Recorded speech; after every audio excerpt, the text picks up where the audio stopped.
Unless you're living under a rock, then you've heard the news that Charlie Kirk has been murdered violently at a debate.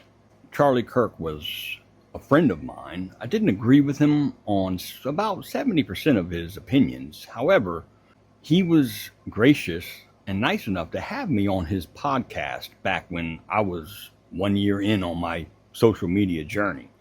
So for a guy of that stature to just bring in little old me back then and just hear what I had to say and my input on the current subjects of our nation of America, it just tells a lot of his wanting to reach out to those across the aisle and on the same side of the aisle.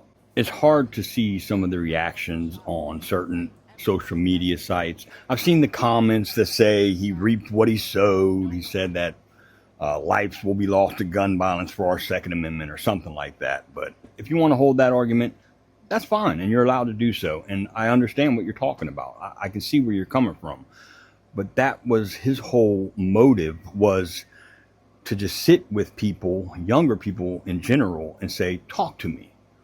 And that ultimately cost him his life. It's just truly sad that we've come to this political climate of when you can't win the argument, take the arguer out, literally.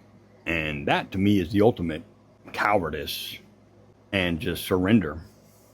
If you can't win the argument, take them out. It's just very sad that we had to lose a young father and husband and pivotal titan in the political space, no matter what side of the aisle you were on. Hold your loved ones tight, because once God calls your number, there are no mulligans. You get no do-overs.